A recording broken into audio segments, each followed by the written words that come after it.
directamente de Colombia para el mundo. Bueno, para el mundo no, mejor para la iglesia, ¿verdad? Pues una alegría, la verdad es que una alegría poder estar en esta mañana aquí en nuestra casa. Muchos nos conocéis, sabéis que durante mucho tiempo hemos estado sirviendo al Señor en esta congregación y hace 3 años, ahora en septiembre van a ser ya 3 años, en los que el Señor movió las cosas para enviarnos a servirle en una iglesia en Fuenlabrada, en donde estamos allí actualmente, y pues el Señor ha querido que en esta mañana pues estemos en este lugar con vosotros. Y doy gracias a todos los hermanos del equipo de bienvenida, a todos los hermanos del equipo de recepción acomodo que nos hacen sentir como en casa. Según hemos venido entrando, nos saludaban con alegría, con gozo de vernos. Así que muchísimas gracias. Se siente uno en familia. Un aplauso para los hermanos que hacen esa labor. Les pido por favor. Y gracias de verdad a todos los hermanos. Bueno, no sé, quizás muchos de aquí, como es una iglesia que cambia constantemente su asistencia, me gustaría presentarme muy brevemente. Como decía Mauricio, hace exactamente 30 años el Señor me permitió venir a España con otro proyecto. Un proyecto personal, un proyecto laboral, como muchos extranjeros hemos llegado a este lugar, pero luego durante la predicación os compartiré muy brevemente cuál fue esa experiencia inicial. En mi primer viaje a España, luego regresé una vez más a mi país, conocí al Señor y volvimos a venir ya junto con mi esposa para servir al Señor en este lugar. Y aquí llevamos sirviendo al Señor 26 años, hermanos, es lo que llevamos realmente en el Señor.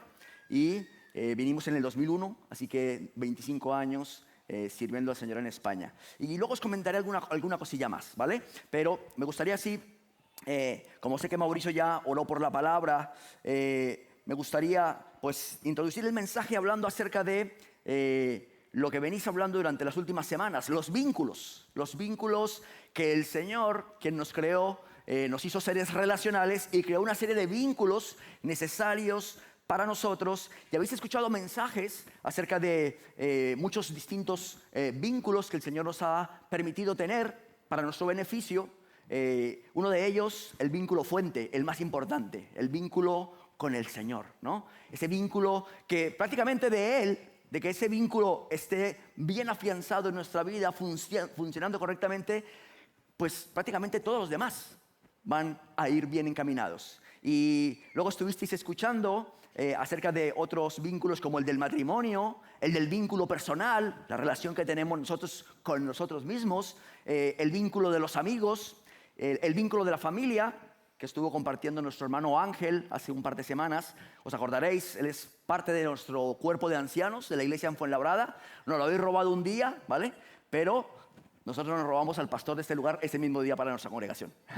Así de que luego tuve oportunidad de escuchar también su predicación, nuestro hermano Ángel hablando acerca de la familia. Y la semana pasada estuvo nuestro pastor compartiendo acerca del vínculo del trabajo. ¿Os acordáis? ¿Sí? ¿Os viene bien este enfoque? Nuestro hermano estuvo hablando acerca de ese vínculo que es el trabajo, y recuerdo que dijo algo interesante, por supuesto muchas cosas interesantes, pero algo que se me quedó grabado, puesto que ya estaba orando para preparar este mensaje, y esa frase me dijo, creo que esta frase me va a venir bien para introducir nuestro mensaje. Él dijo, el trabajo para muchos de nosotros es un terreno hostil. ¿Os acordáis? Dijo, es un terreno hostil. Pues imagínate cómo te vas a sentir en esta mañana que vamos a hablar del vínculo que tenemos con el no creyente, que vamos a hablar de evangelismo. Y alguno o alguna ya pensaría, evangelismo no me gusta que hablemos de evangelismo. Pero lo cierto es que es un vínculo también que el Señor nos dejó. El vínculo con la persona que no cree, con aquellos que aún no creen. Y para muchos de nosotros, hablar de nuestra relación con el no creyente, si tenemos claro que hay una responsabilidad en nosotros de hablar de Jesús a otros, pues puede que las relaciones con los no creyentes las experimentemos como un terreno hostil, al igual que en muchas ocasiones el vínculo del trabajo. ¿O es posible que aunque no tengas en tu mente de forma constante cómo hablar de Jesús en tu entorno cercano, es posible que no lo tengas ni siquiera presente, ¿no?, en tu día a día, cómo poder hablar a otros de Jesús, tu relación con los no creyentes puede que sea un terreno hostil en tu vida porque sus conversaciones no son cómodas en ocasiones. Sus palabras no son agradables a nuestros oídos, ¿verdad? Sus hábitos nos incomodan, nos molestan.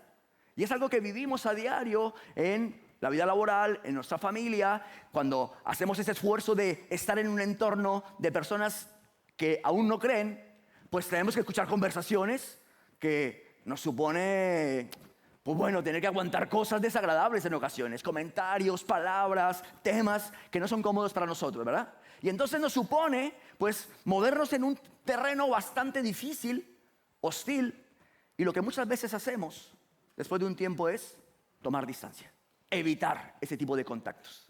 No sé si os ha pasado. Durante muchos años yo trabajé en una empresa, una importadora de café aquí en España, y recuerdo los tiempos de desayuno con el personal. Era terreno hostil. Allí tenías que escuchar cosas y a veces te preguntaban a ti, ¿tú qué piensas de esto? Y tú te encontrabas en una situación bastante compleja. Y os confieso que tomé una decisión, ir a desayunar más tarde. Y allí estaba yo tan cómodo desayunando solo, decía, oh, gloria a Dios, qué bendición. Pero cuando pensamos en la responsabilidad que tenemos de mantener vivo ese vínculo con el no creyente, ¿no? Experimentamos que verdaderamente es un terreno hostil para muchos de nosotros. Y hoy vamos a hablar de esto. Si estáis atentos con lo que estoy diciendo, seguramente que os habéis dado cuenta que he dicho que para muchos de nosotros el evangelismo es terreno hostil. Menos mal que no lo es para todos. Que no lo es para todos. Las congregaciones, sé que aquí en Madrid y en nuestra iglesia en Fuenlabrada también sucede, siempre el Señor se reserva un pequeño remanente de personas con pasión por el evangelismo. Y damos gracias al Señor por esas personas que están ahí. A veces son personas incómodas también, que te están constantemente, pero vente, no sé qué. Oye, tenemos una actividad, ¿no? Y a veces, viene el hermano por allí y tú dices, uy, voy por allá mejor, ¿verdad? Porque seguro que me va a invitar a una iniciativa evangelística, seguro que me va a hablar de algo que tenga que ver con el evangelismo. Y gracias al Señor, porque esas personas nos ayudan en la congregación a mantener un enfoque hacia afuera, hacia aquellos que no creen. Y ese vínculo no se puede perder. Así que damos gracias al Señor que no todos tenemos esa lucha con el evangelismo y lo experimentamos como un terreno hostil. El título que se ha propuesto para hoy es el vínculo con los que no creen. Y esto me ha generado a mí una pregunta, no sé si a ti te ha pasado alguna vez. ¿Por qué no creen? ¿No? El vínculo con los que no creen. Pero la pregunta sería, ¿y por qué no creen? ¿Qué pasa? Evidentemente, no podemos olvidar que la salvación es del Señor, ¿verdad? No podemos olvidar que Dios es el que convence los corazones, que es Dios el que quita la venda de nuestros ojos, que es Dios el que abre al final camino para que le podamos conocer. Evidentemente Dios va delante de nosotros. Pero, ¿por qué no creen? Y he pensado que posiblemente es que nadie les ha hablado con claridad de Jesús. En ocasiones, cuando nos enfrentamos a un reto evangelístico de hablar con otra persona acerca de la fe, pues tendemos a hablar de forma muy genérica de Dios, lo bueno que es Dios, lo bien que te iría a ti si te acercaras a Dios, que Dios tiene planes y proyectos preciosos para ti, y todo eso está muy bien. Pero lo cierto es que posiblemente nunca hemos llegado a tener una conversación clara acerca de Jesús. También puede ser, cabe la posibilidad de que para esas personas que no creen, pues los referentes cristianos que tienen más cercanos, pues son gente rara. Son gente que les cuesta, nos cuesta, como decíamos hace un momento, estar en un entorno de personas no creyentes y relacionarnos adecuadamente sin incurrir en faltas hacia nuestro compromiso con Dios de integridad. Y entonces nos convertimos en gente un poco, pues es un poco raro, ¿no? Con él no puede uno estar tranquilo. Y la gente también marca distancia. O posiblemente fueron invitados en algún momento a algún evento en el que pasó algo, en el que sucedieron muchas cosas que ninguna consiguió acercarles a Jesús realmente. Como os decía, parte de este mensaje va a ir acompañado con pequeñas anécdotas, pequeños testimonios. Yo quiero compartir que hace unos meses estuvo viniendo a nuestra congregación allí en Fuenlabrada una chica joven, unos 16 años. La trajo una amiga suya que había sido parte de nuestra iglesia hace muchos años, antes de nosotros llegar a Fuenlabrada. Su familia asistía a nuestra iglesia. Esta chica ahora está en la edad de la adolescencia y por lo que sea, de repente ha entendido que tiene que buscar de Dios. Así que llegó sola. Ella vino sola y al siguiente domingo trajo una amiga de su instituto. Y empezaron las dos a venir a la iglesia. Y entonces surgió la posibilidad de un evento y decidieron ir para allá. Y la chica, la no creyente, estaba tan ilusionada que invitó a sus padres a venir al evento. Bueno, pues no os quiero contar lo que sucedió en aquel evento, pero decidieron no volver a la iglesia. Y los padres decidieron prohibir a la chica ir a la iglesia. Por lo tanto, cabe la posibilidad de que oportunidades han tenido, pero quizás nuestro mensaje no ha sido tan claro. Quizás lo que hemos conseguido trasladar verdaderamente no les ha presentado a Jesús. ¿Qué es lo que necesitan? ¿Qué decía la canción? Cristo es el que salva. Cristo, la esperanza está en Él. Es así, ¿no, María Ángel, de la canción? ¿Verdad? Y por eso, lo que os quiero compartir en esta mañana, yo espero que nos sirva a todos para enfocar nuestro mensaje. ¿Por qué no? Que nos sirva, quizás algo de lo que vayamos a recibir en esta mañana, nos sirva para mantener vivo ese vínculo con el no creyente. Cuando hablamos de evangelismo, ¿cuántos aquí lleváis más de 2 años en el Señor? Levantamos las manos los que lleváis más de 2 años en el Señor. Wow, la mayoría. ¿Alguno está invitado aquí por primera vez? ¿Alguien viene por primera vez? Levanta tu mano. Bienvenidos, bienvenidos. Wow, bastantes personas. Por allá arriba, ¿alguno? Muy bien. Bienvenidos. Pues si nunca has escuchado hablar de Jesús y es la primera vez que vienes a este lugar, pues te felicito. Creo que estás en el lugar adecuado en esta mañana y espero que lo que recibamos en esta mañana, lo que escuches, verdaderamente clarifique tus ideas acerca de quién es Él y por qué necesitamos acercarle a Él, acercarnos a Él. ¿Y por qué necesitamos conocerle a Él? Todos sabemos que el Señor nos ve, y los que lleváis más de 2 años lo tenéis claro, que el Señor nos ve como sus representantes en este planeta. El Señor nos ve como la luz en medio de las tinieblas.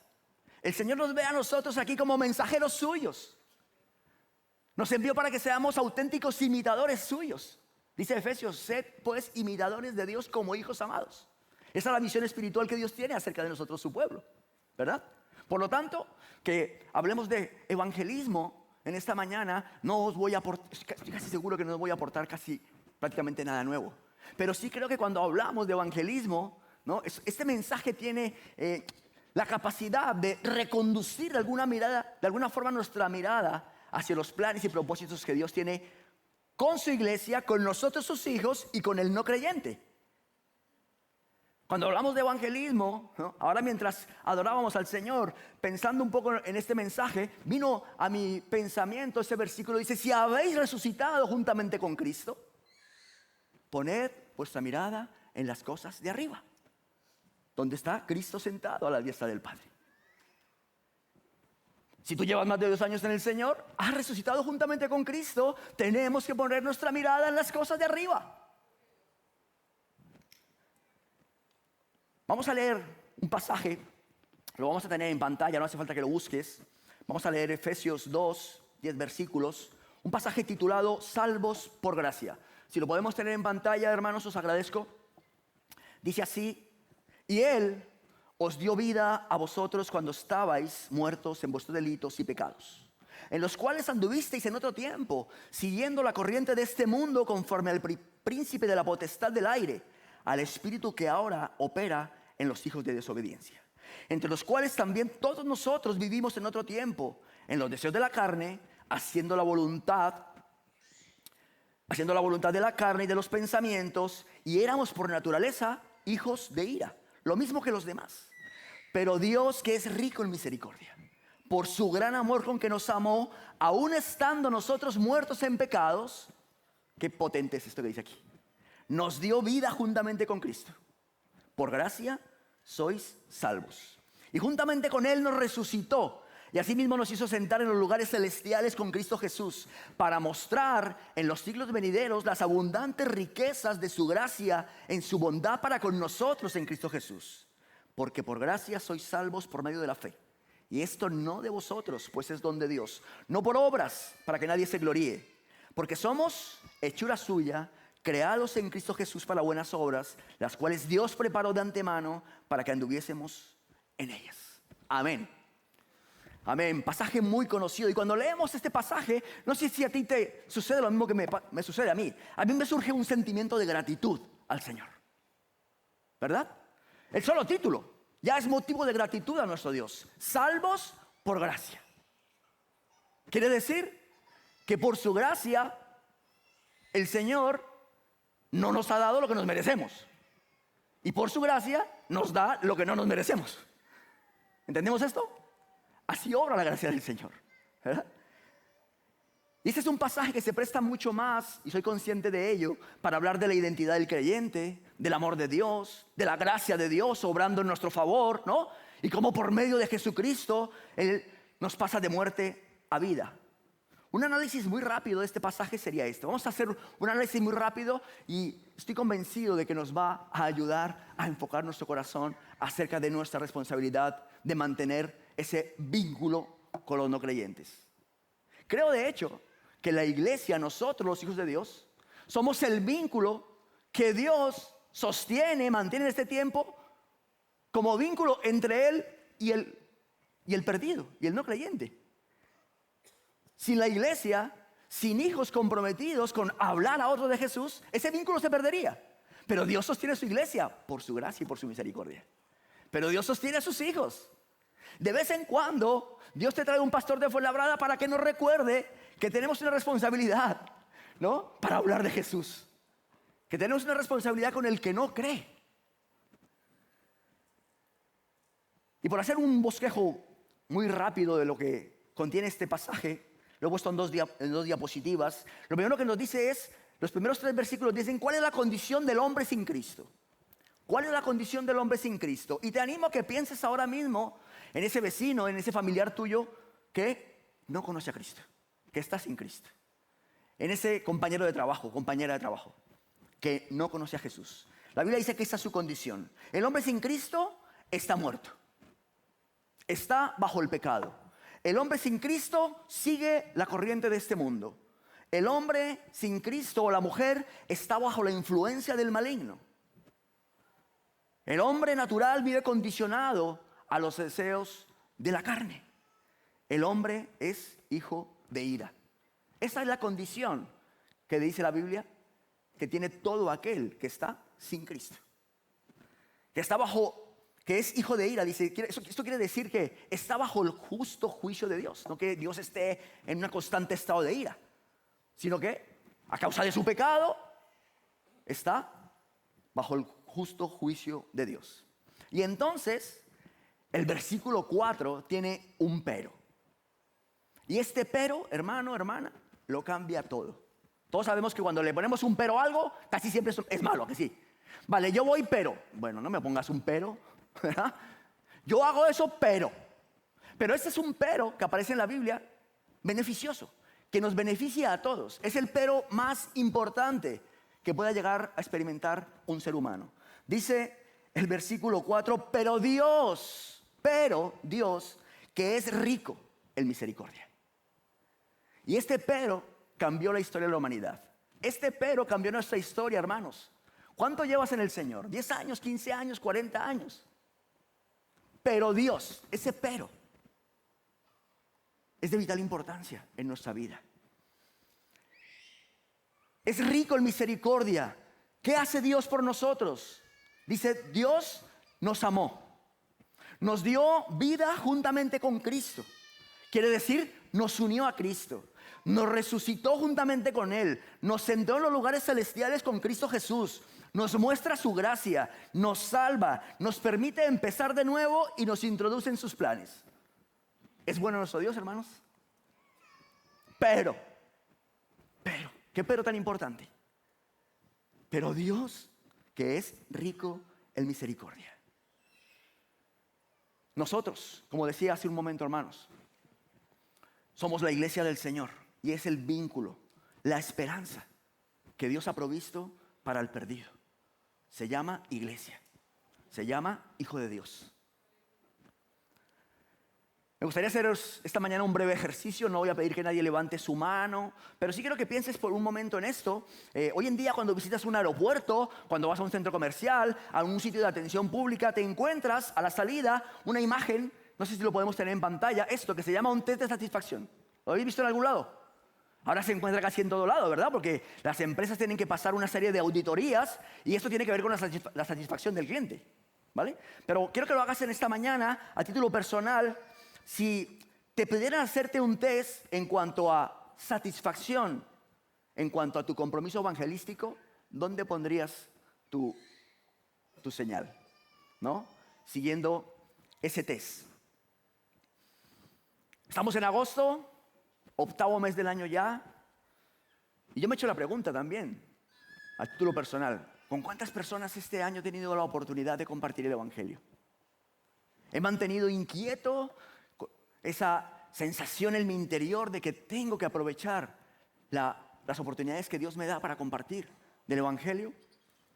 Tengo que deciros que mi test tampoco fue aprobado. Quizás para muchos no ha sido un test de carita feliz.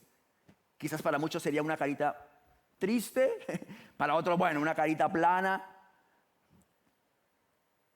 Y posiblemente digamos, bueno, es que no he tenido la oportunidad.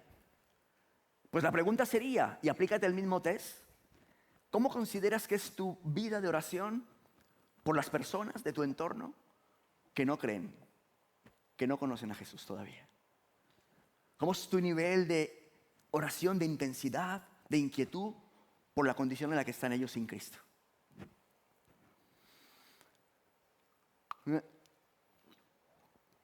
Hace años tuve la oportunidad de recibir una información que os quiero compartir ahora. Ponen la siguiente imagen, hermano, hermana, quien esté ahí, creo que es hermana. Y tiene que ver con una estadística. Sabéis que a los americanos les gusta hacer estadística de todo, ¿no? Y en un libro que hablaba acerca de evangelismo, aparecía esta estadística que establece que si nosotros los hijos de Dios nos comprometiésemos a cuidar a una persona, no solamente a evangelizar a una persona, sino a cuidarla. Digamos que tú le compartes el evangelio, la persona se muestra interesada, entonces tú la consolidas, le enseñas los principios básicos de nuestra fe y después de un tiempo la introduces en la iglesia y entonces sigues un proceso de edificación con ella, ayudándola a establecer hábitos espirituales, un proceso de 1 año. La estadística demuestra que si cada uno de nosotros, los creyentes de este mundo, nos comprometiésemos solamente con una persona al año para cuidarla y afirmarla en la fe, la evangelización de todo el mundo tardaría 33 años. Imaginaros. ¿Por qué? Bueno, porque el primer año serían 2 personas. Uno enseñando a otro. Al siguiente año, esa persona que recibió la experiencia ahora la vive con otro. Y ya son 4 personas viviendo la misma experiencia. Y así durante 33 años solamente nos comprometeríamos con una persona y, según la estadística, en 33 años se habrían evangelizado 8.589.934.592 personas. Es más de lo que es de un día la población del mundo hoy. ¡Wow! Es interesante. Y personalmente me hace pensar, ¿no? Si el plan de Dios en cuanto a la salvación y a la necesidad que tiene la humanidad de escuchar la palabra de Dios, como bien sabéis, la fe viene por el oír la palabra, ¿verdad? Si el plan de Dios pasa porque nosotros hagamos nuestra parte, ¿verdad? Pues algo está estancado, algo no está funcionando bien en el plan de salvación. Y no se trata, hermanos, iglesia, en esta mañana de que digamos, venga, vamos a hacer un plan de crecimiento, venga, pues ahora tú uno. No se trata de eso. Yo sé que hay iglesias que lo hacen, tienen este modelo, ¿no?, piramidal de establecer una estrategia para llevar la iglesia hacia el crecimiento. Pero hace poco también escuchaba a un pastor, ahora no recuerdo su nacionalidad, latino. Y él decía, la mayor tristeza quizás en este tiempo para la iglesia es que hay muchas iglesias llenas, pero hay pocos creyentes. Decía, hay muchas iglesias, macro iglesias, pero pocas personas verdaderamente se han arrepentido de sus pecados. Pocas personas verdaderamente tienen un compromiso firme con el Señor. El proceso de crecimiento ha funcionado bien, se ha conseguido captar a muchas personas, pero muchas de estas personas, tristemente, no han conocido realmente a Cristo. Y decía, ¿y por qué? Bueno, es curioso que los países donde más iglesias multitudinarias existen son países donde más violencia hay, donde la sociedad más deteriorada está. Quiere decir, no está haciendo un efecto positivo en la sociedad el hecho de que haya macro iglesias. Todos eso son estadísticas, hermano. Yo solamente quiero que en esta mañana pensemos a título personal, ¿por qué perdemos nosotros la pasión evangelística que vivimos cuando llegamos al Señor? Cuando estás en esa etapa inicial de conocer al Señor, tienes el deseo de que otros conozcan también del Señor. Y en ese momento tú no tienes información, no tienes respuestas, pero ha sido tan impactante en nuestra vida conocer a Cristo que quieres contárselo a otro, que quieres que otro también lo viva. Pero está demostrado que 2 años después de que el creyente se afirma en el Señor, pierde esa pasión y pierde también el contacto con los amigos y familiares no creyentes. Así que en esta mañana, en este pasaje que hemos leído de Efesios, os quiero dejar 4 reflexiones que nos ayuden a pensar acerca de nuestro compromiso con ese vínculo con el no creyente, ¿vale? 4 reflexiones. Por lo tanto, no es un estudio inductivo del pasaje ni una predicación expositiva. Sé que a los más aleluyos les gusta este modelo de predicación, pero cuando oraba al Señor para preparar este mensaje y estaba pensando, bueno, Señor, ¿qué mensaje? Aquel que tú dices que somos embajadores tuyos, ¿no? O aquel que dijo Jesús, si me negáis delante de los hombres, yo os negaré delante de mi Padre, ¿no? Pues no, el pasaje que vino a mi mente fue este, de Efesios 2. Así que lo leí y os quiero compartir 4 reflexiones acerca de este pasaje. Y dice el versículo 1, dice que Él os dio vida a vosotros cuando estabais muertos en vuestros delitos y pecados. Y el versículo 5 repite una vez más, nos dio vida juntamente con Cristo. Lo tenemos ahí en pantalla. He querido titular a este punto, ausencia de vida abundante. Pienso que uno de los principales obstáculos que experimentamos los creyentes y que nos impiden evangelizar es que no estamos disfrutando de la vida abundante que Dios nos ofrece en Jesucristo. Dice que Él nos dio vida cuando estábamos muertos. Que Él nos dio vida juntamente con Cristo, ¿verdad? Y creo que lo que sucede es que nuestra mente, nuestro corazón, nuestro tiempo, nuestra energía están tan atrapados por los afanes de esta vida que no estamos manifestando esa vida abundante que Cristo nos prometió. Uno de los mejores ofrecimientos y más conocidos de Jesús, ¿cuál es? Descanso. Venid a mí los que estáis, ¿qué? Trabajados, cargados, y yo os haré descansar, ¿verdad? Y otras palabras de Jesús las encontramos también en Juan 10:10, por ejemplo, dice, el ladrón no vino sino para hurtar y matar y destruir. ¿Para qué vino Jesús? Yo he venido para que tengan vida y para que la tengan en abundancia. Yo soy el buen pastor y el buen pastor su vida da por las ovejas. ¿Para qué vino Jesús? Para que tengamos vida en abundancia, dice. En otro pasaje también, palabras de Jesús, se dirige a sus discípulos y les dice, vosotros, no os preocupéis por lo que habéis de comer, ni por lo que habéis de beber, ni estéis en ansiosa inquietud. Porque todas estas cosas buscan las gentes del mundo, pero vuestro Padre sabe que tenéis necesidad de estas cosas. Mas buscad el reino de Dios y todas estas cosas os serán añadidas. Las preocupaciones que atrapan nuestro corazón habitualmente son por cosas que el Señor dijo que no tendríamos que preocuparnos. Dice, y vosotros no os preocupéis, no os preocupéis. Vuestro Padre sabe que tenéis necesidad de estas cosas. Descansa.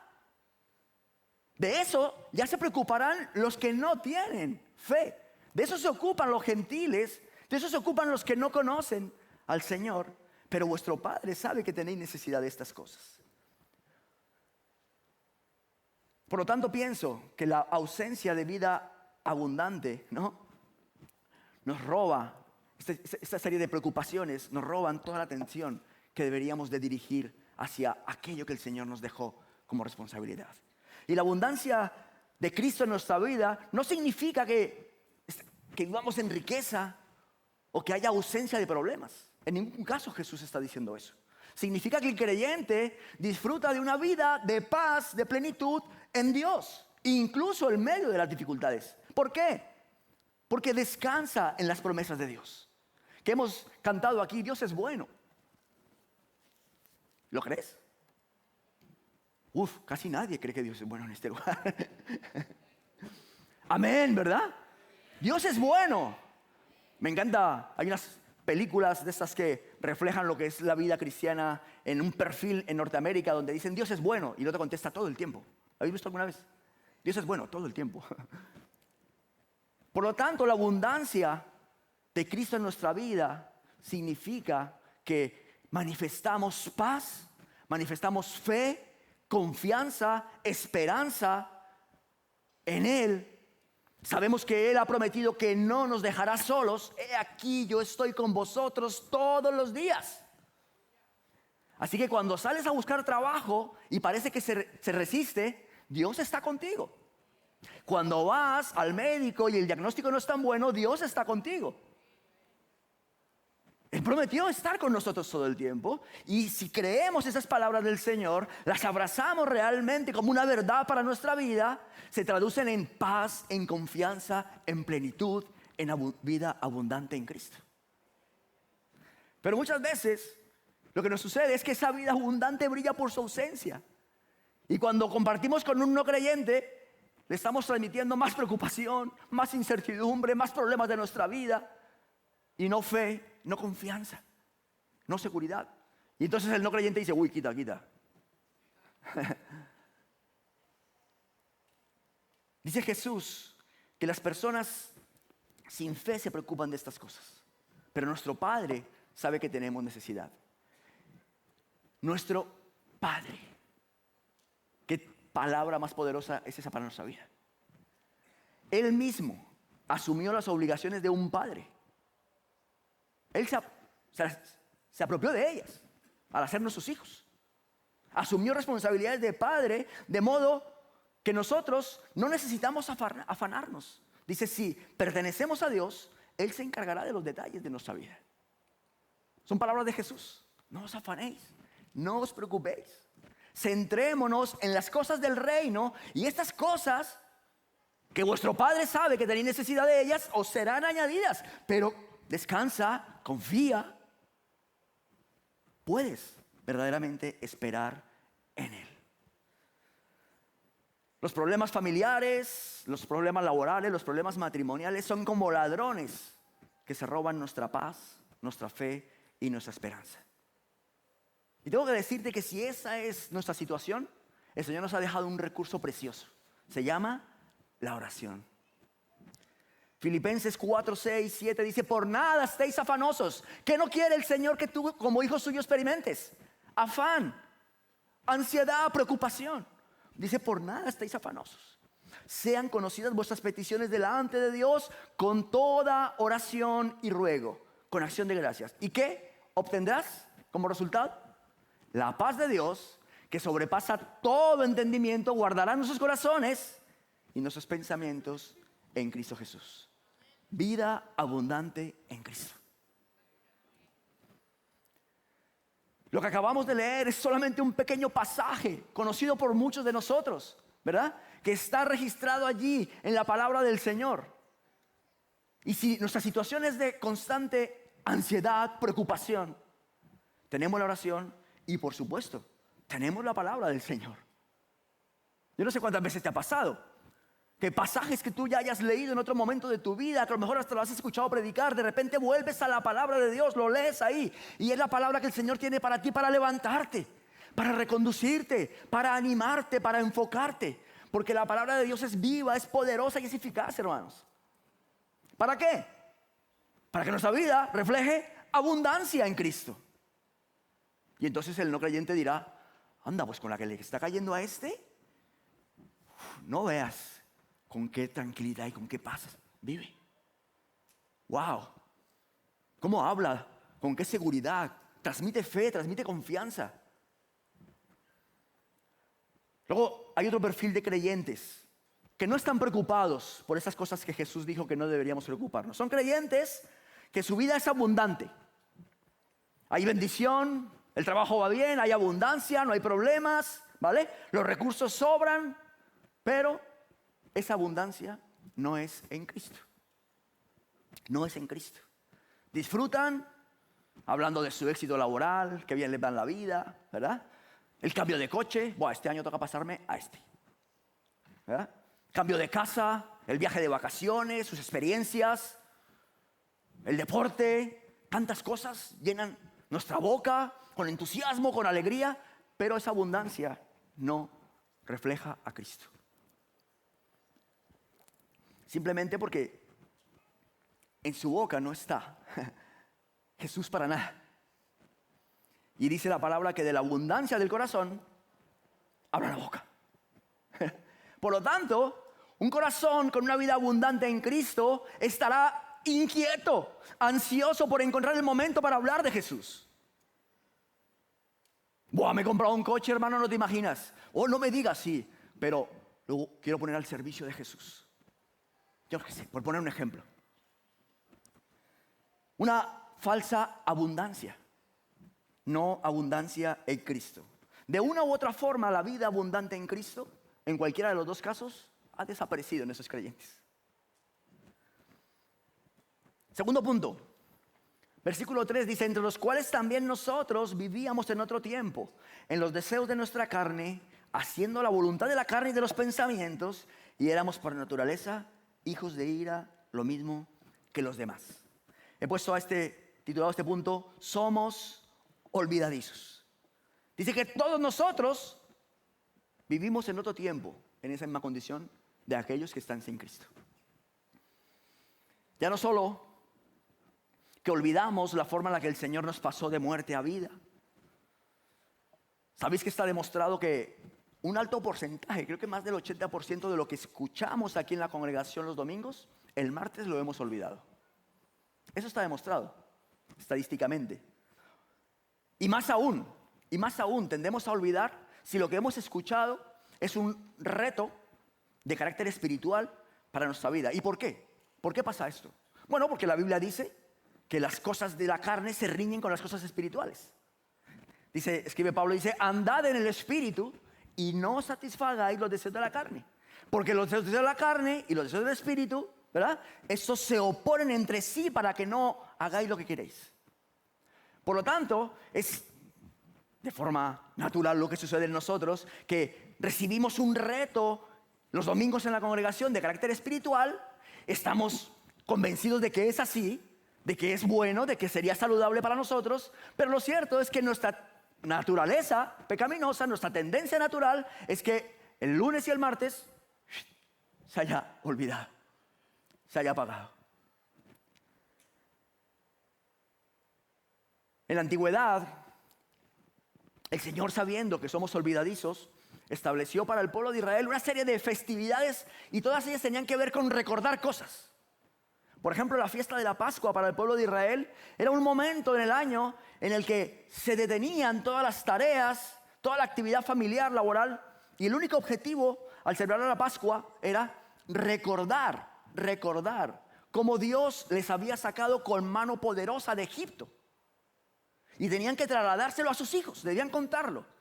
Y el objetivo de esta fiesta, esta festividad y de esta práctica era pues que la gente no se olvidara de que Dios cuidaba de su pueblo, de que Dios los había sacado con poder y que trasladasen esta realidad, esta verdad a los hijos para que no se perdiese en el tiempo. Pues la celebración de la Pascua, hermanos, no fue suficiente para que el pueblo hiciera lo correcto delante de Dios. Conocemos la historia, ¿verdad? La celebración de la Pascua se convirtió en un evento familiar, como hoy en día, pues, Acción de Gracias o un evento familiar, ¿verdad? Pero no cumplió el propósito. Y es que no fuesen olvidadizos, que volviesen a poner a Dios en el centro de sus hogares, en el centro de sus vidas. Nosotros tenemos una celebración que es lo más parecido a la Pascua, ¿verdad? Que es un recordatorio. Lo realizamos cada mes. Nos acercamos al pan y al vino, tomamos la Santa Cena, ¿verdad? Y todos sabemos que eso fue algo que Jesús estableció. ¿Para qué? Hacer esto que dijo, en memoria de mí. Para que no olvidemos, es un recordatorio de que su cuerpo fue entregado en manos de pecadores, fue molido, fue partido, fue humillado. Su sangre fue derramada en la cruz, ¿verdad? Y es lo que hacemos aquí cada mes, ese recordatorio. ¿Y cómo conseguir que ese recordatorio no se convierta en una tradición vacía, hermanos? Como le pasó al pueblo de Israel con la fiesta de la Pascua. ¿Cómo conseguir que ese momento tan sublime, tan importante para nosotros, que forma parte esencial de nuestra doctrina de iglesia, acercarnos al pan y al vino, esos dos símbolos que nos permiten recordar que hace 2000 años nuestro Señor fue a la cruz, murió, pagó el precio para que hoy seamos salvos, para que hoy tengamos vida en Él? ¿Cómo podemos hacer?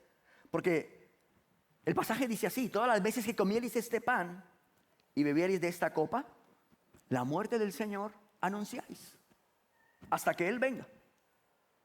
Por lo tanto, es un anuncio, es una proclamación. Cuando realizamos este recordatorio, es un anuncio de que el Señor Jesús entregó su vida por nosotros, pero resucitó y volverá. Y para nosotros está muy bien. Aquí de puerta cerrada como iglesia es algo importantísimo en nuestra doctrina.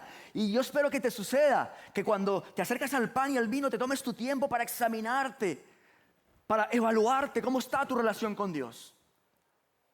Pero qué bueno sería también. Pero, aquí hay un pero que lo puede cambiar todo. Pero qué bueno sería que eso se convirtiese también para nosotros, este recordatorio, en una oportunidad más, ¿no? Para salir de este lugar y llevar ese anuncio fuera. La muerte del Señor anunciáis hasta que Él venga. Que pudiésemos salir de este lugar después de acercarnos así, de esa forma tan sublime, tan íntima como nos acercamos al Señor, utilizando estos dos símbolos, y que proclamamos que Él murió por nosotros, proclamamos que Él resucitó, proclamamos que Él volverá, pero de puertas para adentro, no solamente. ¿Cómo podríamos conseguir que esa proclamación también la llevemos fuera? Para todos aquellos que aún están sin Cristo. No hay que cambiar el anuncio sería el mismo. Cristo murió por tus pecados, Cristo resucitó, Cristo vuelve. No hay que cambiar el anuncio. Es el mismo que estamos proclamando aquí dentro. Vamos a ver 3 versículos. Versículo 4, el pero que lo cambió todo. Dice: pero Dios, que es rico en misericordia, por su gran amor con que nos amó, porque por gracia sois salvos por medio de la fe, y esto no de vosotros, es un regalo de Dios, no por obras, para que nadie se gloríe. He titulado este punto: Dios no ha cambiado. Dios no ha cambiado. Dios sigue siendo rico en misericordia, hermanos. Dios sigue siendo rico en amor. Dios sigue siendo rico en bondad. Dios sigue siendo rico en gracia. Dios sigue siendo el mismo. Él no ha cambiado. La Biblia nos dice que la voluntad de Dios es que nadie se pierda, sino que todos acudamos al arrepentimiento. ¿Habéis leído alguna vez ese pasaje? ¿Lo habéis escuchado? Dice la Biblia que esa es la voluntad de Dios. Y Dios no ha cambiado. Dios es el mismo. Ese es su deseo. La Biblia está llena de eventos que nos narran el poder de Dios para traer salvación. Por hacer memoria, Recordaréis Pablo y Silas encarcelados en Filipos. ¿Os acordáis? Les meten en prisión, los meten en la última mazmorra, los encadenan. ¿Y qué dice la historia? Dice que estando allí, Pablo y Silas encadenados, empezaron a orar y a cantar himnos al Señor. ¿Y qué pasó? De repente, las celdas se abrieron las puertas, se rompieron las cadenas y fueron libres. ¿Y qué sucedió? Vino el carcelero, todo preocupado, se quería quitar la vida. Y no te preocupes. Y todos sabemos cómo termina la historia. Fue salvo el carcelero, él y toda su casa conocieron a Jesús. Hermanos, el poder de Dios no ha cambiado. Sigue siendo el mismo. Y si estamos en medio de una situación de adversidad, como la estaban viviendo Pablo y Silas, yo no sé, hay muchas posibilidades de pasarlo mal, pero ese es un momento muy malo, ¿verdad? Encarcelado. Y las cárceles no son como las de ahora, con piscina, gimnasio, biblioteca. Entonces era una mazmorra, un hueco, ¿verdad? Donde solo habían ratas y humedad y desechos. Así eran las cárceles. Y estando ellos allí, empiezan a proclamar al Señor, a cantar himnos, a adorarle. Y entonces el Señor hace presencia. Y no solamente le libera, trae salvación al carcelero y a toda su familia. Y el poder de Dios no ha cambiado. ¿Alguien duda que Dios ahora tenga menos poder que entonces? Dios sigue teniendo el mismo poder para salvar, para liberar, para restaurar, hermanos. Cuando Jesús envió a sus 12 a predicar, les dijo, de gracia recibisteis, dad de gracia. ¿Qué hemos recibido según la condición en la que estábamos? Y hemos leído esta mañana. ¿Cómo estábamos nosotros? Muertos, ¿verdad? Siguiendo la corriente de este mundo, viviendo bajo los deseos de nuestra carne, viviendo bajo los deseos de nuestra mente, bajo la influencia del maligno. Pero Dios, que es rico en misericordia, nos amó, nos salvó, nos dio vida juntamente con Cristo, nos resucitó, nos sentó en lugares celestiales. Ese es el amor de nuestro Dios. Y todo lo hemos recibido por gracia. ¿Y qué dice Jesús? Dad de gracia lo que recibisteis de gracia. Qué gran reto para nosotros. Es evidente que nosotros no podemos salvar a nadie, hermanos. La salvación es del Señor. Pero hemos recibido esa salvación por gracia. Y Dios ha querido que las personas le conozcan por medio de la locura de nuestra predicación. Y es lo que podemos dar por gracia. Confiando en la misericordia, el poder y la bondad de nuestro Dios, que son inmutables. Son como Él, no cambian. Y en ello tenemos que confiar, seguir confiando. Versículo 10, me meto ya en el último punto. ¿Vais bien, hermanos? ¿Vais bien? ¿Sí? ¿Os sentís retados? ¿Os sentís incómodos? Yo espero que estéis muy incómodos esta mañana. Yo espero que estéis muy, muy incómodos, ¿no? Porque el evangelismo tiene esa característica de incomodarnos, de querer sacarnos de nuestra comodidad, de nuestra zona de confort.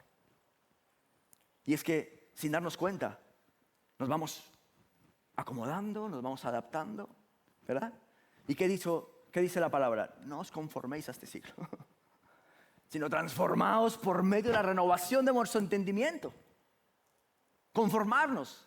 Y entiendo que ese pasaje está evidentemente dirigido a no adaptarnos a la sociedad, al modelo pecaminoso de este mundo, pero también nos viene bien para otros contextos. No os conforméis, nos dice. No nos adaptemos, no nos acomodemos. Renovemos nuestra mente para que comprobemos que la buena voluntad del Señor es agradable y perfecta. Y la voluntad agradable y perfecta de nuestro Dios, ¿cuál es? Que nosotros demos de gracia lo que hemos recibido de gracia. Versículo 10 dice, porque somos hechura suya, creados en Cristo Jesús para las buenas obras, las cuales Dios preparó de antemano para que anduviésemos en ellas. Esto le he titulado yo a este punto, estamos en misión. Tenemos dos pasajes en la Biblia que no dan lugar a la duda de que la misión nos ha sido encomendada directamente por el Señor Jesús. Y lo he contrastado. Sabéis que hoy en día hay un montón de traducciones y versiones de la Biblia, ¿verdad? Y siendo un recurso maravilloso, en ocasiones he descubierto que lo mal utilizamos. Dice, pues es que en mi Biblia no lo dice así. En mi versión lo dice de otra manera, ¿no? Entonces, para evitar que haya esa posibilidad, ¿no?, de que alguien diga, bueno, en mi versión no lo establece así. Lo he contrastado en la nueva versión internacional, la Biblia de las Américas, la Biblia textual, la versión de la palabra, la Reina Valera revisada del 60, la del lenguaje actual, en todas las he revisado. Y todas coinciden en lo mismo. Jesús dijo, id y haced discípulos. No vas a encontrar ninguna versión que no lo contenga. Desde ya te lo digo, ya lo he mirado. Jesús dijo, recibiréis poder cuando haya venido sobre vosotros el Espíritu Santo. Y me seréis testigos. Jerusalén, Judea, Samaria y hasta lo último de la tierra. Es más, me ha gustado como lo pone en la versión La Palabra, me parece muy cercano, os la quiero compartir. Dice así, palabras de Jesús, quiero que sepan que el Espíritu Santo vendrá a ustedes y que recibirán poder para hablar de mí en Jerusalén, en el territorio de Judea, en Samaria y también en los lugares más lejanos del mundo. Así que pueda que cambie un poquito el lenguaje, depende de la traducción que te guste, la versión que te guste, pero no hay escapatoria. Jesús nos dejó la misión: ir y hacer discípulos.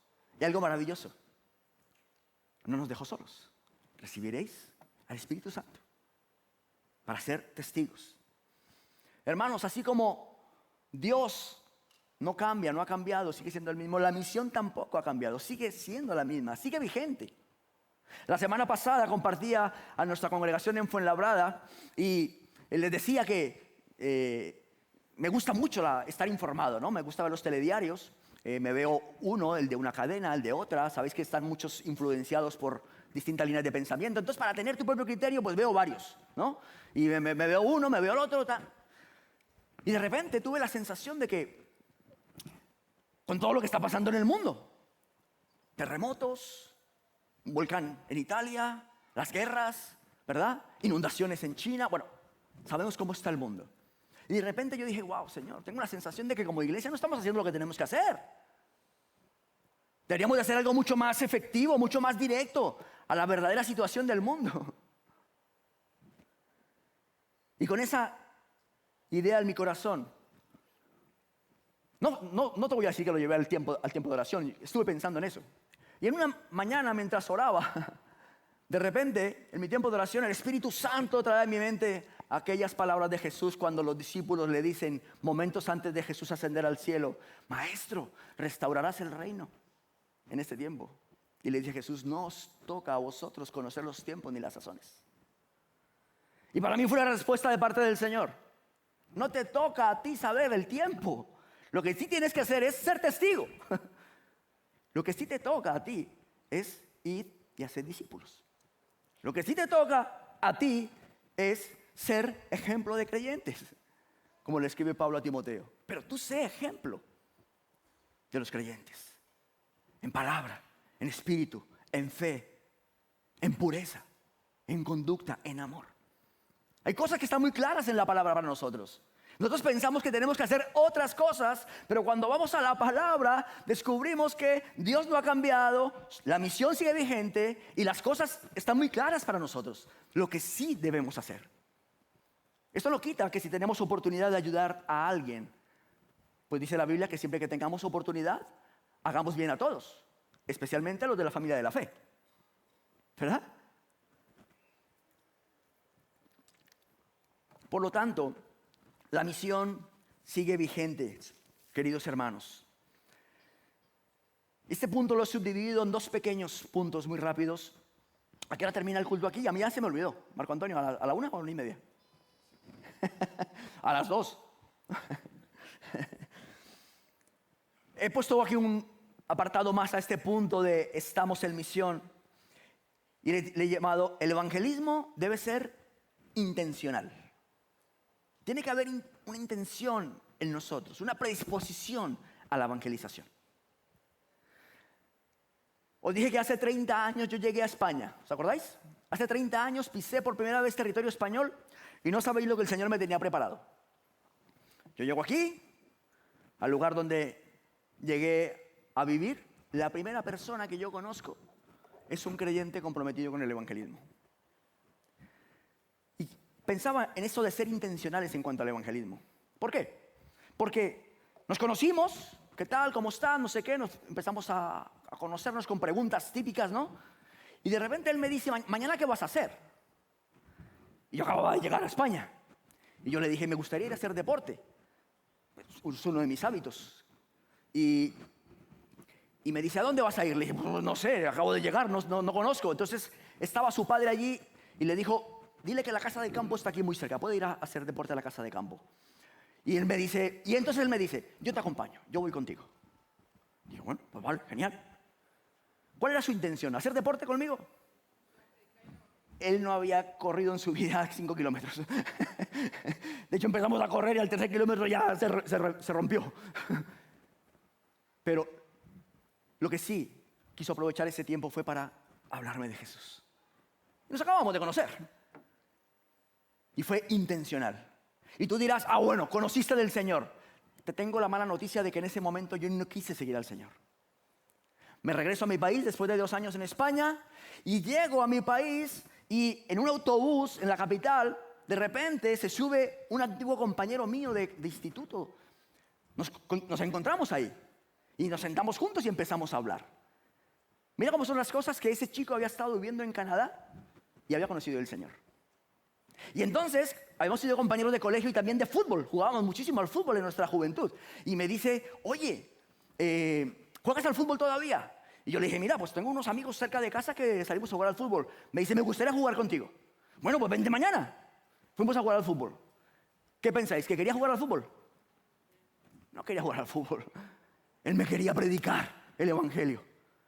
Y así fue que terminamos de jugar, nos sentamos y empezó a hablarme de Jesús.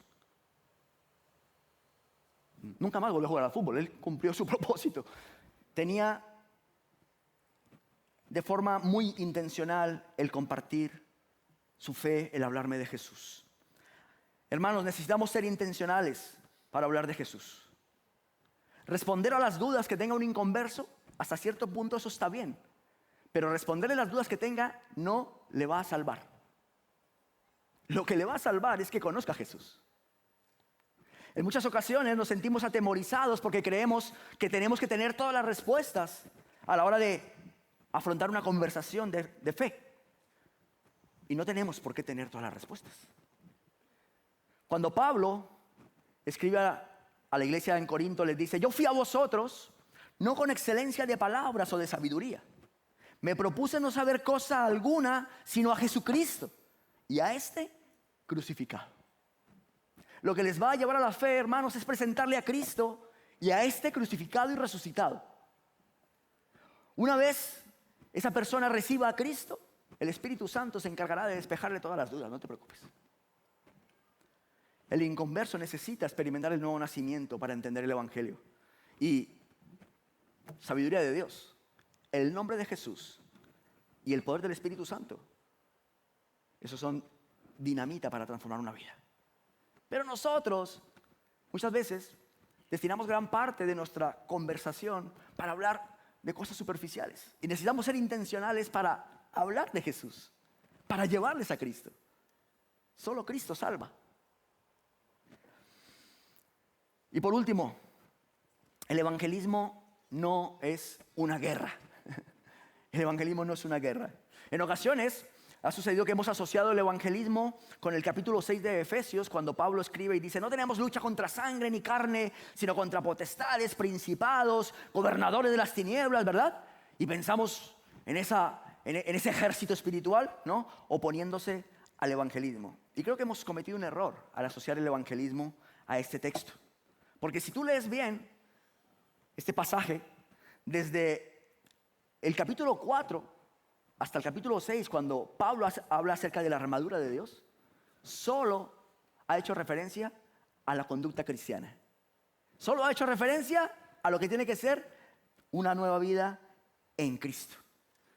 Esta semana veía en el telediario, ya os he dicho que me gustan mucho los telediarios, ¿no? Esta semana veía en un telediario como en Ucrania están reclutando nuevos jóvenes para ir a la guerra, ¿no?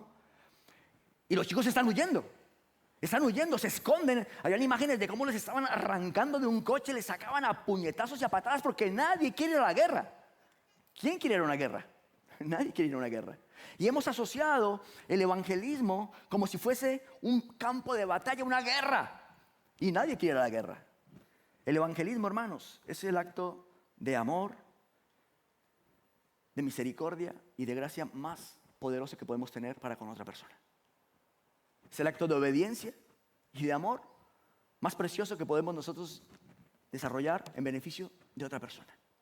Pero a veces esa idea de que evangelizar es una guerra genera en nosotros tensión, genera en nosotros un exceso de ímpetu y poca, quizás, humildad, poca mansedumbre, poca paciencia. Pero si lo afrontamos con el carácter de Cristo, como dijo él, sed mansos y humildes de corazón.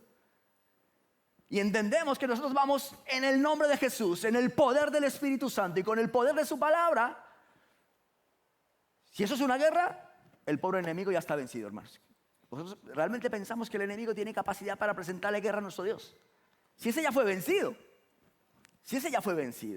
tenemos que afrontar el evangelismo, pensar en ello, más como un acto de amor, de gracia y de misericordia hacia las personas de nuestro entorno, que necesitan que su vida sea transformada.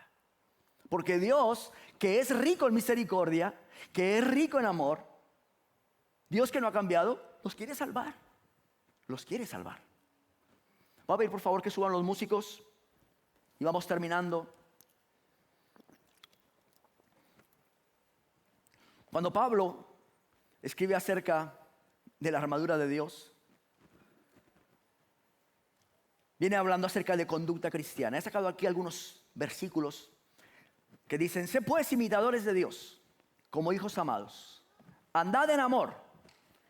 Y cuando leáis el pasaje, este texto, te vas a encontrar un pero muy grande. Así como el pero de Efesios 2:4, pero Dios, que es rico en misericordia, aquí hay un pero. Y dice: pero fornicación, inmundicia, avaricia, ni aún se nombre entre vosotros. Ni palabras deshonestas, ni truhanerías que no convienen, sino antes bien acciones de gracias. Dice: porque en otro tiempo erais tinieblas, mas ahora que sois luz en el Señor. Andad como hijos de luz. Dice: no os embriaguéis con vino, someteos unos a otros en el temor de Dios. Las mujeres casadas estén sujetas a sus propios maridos. Maridos, amad a vuestras mujeres, así como Cristo amó a la iglesia. Hijos, obedeced al Señor a vuestros padres. Padres, no provoquéis a ira a vuestros hijos. Siervos, obedeced a vuestros amos. Amos, haced con ellos lo mismo, dejando las amenazas, sabiendo que el Señor de ellos es vuestro Dios y está en los cielos. Y así un montón de consejos de vida. Y después de que Pablo hace esta exposición, llega a la armadura de Dios. ¿Y por qué? Porque el enemigo quiere destruir tu testimonio.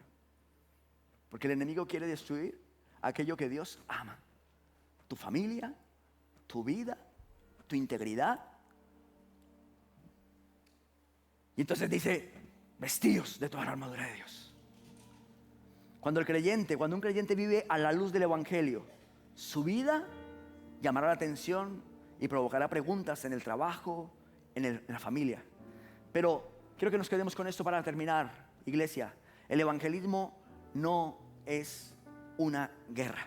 El evangelismo, compartir de Jesús, es el mejor acto de amor, el mejor acto de obediencia a nuestro Dios que podemos llevar a cabo en beneficio de tu vecino, tu compañero de trabajo, tu peluquero, la que te hace las uñas, el que te revisa el coche. Ahí está tu campo de misión. Ahí está. El vínculo que Dios ha querido con el no creyente que se mantenga se llama iglesia y somos cada uno de nosotros, hermanos. No podemos olvidarnos. Estamos en misión. Dios no ha cambiado. Refleja una vida abundante en Cristo. Lo necesitamos y no seamos olvidadizos de cuán bueno es nuestro Dios, de dónde nos sacó el Señor. Y lo que recibimos de gracia, démoslo de gracia. Démoslo de gracia también. Vamos a ponernos en pie, iglesia. Y he pedido a los hermanos de nuestro grupo de alabanza que finalicemos con una canción que es más de alabanza, más que de adoración. No quiero añadir más a lo que ya hemos escuchado. Creo que esta canción dice bastante lo que hemos estado comentando, y quiero que te la lleves también en esta mañana en tu corazón. Así de que gracias, iglesia, gracias por vuestra atención, gracias por vuestra acogida, muchas gracias por el cariño de todos los hermanos que nos conocemos hace tantos años y nos reciben con tantísimo cariño. Muchísimas gracias, que el Señor los bendiga muchísimo. Vamos a entonar esta canción y subirá Mauricio.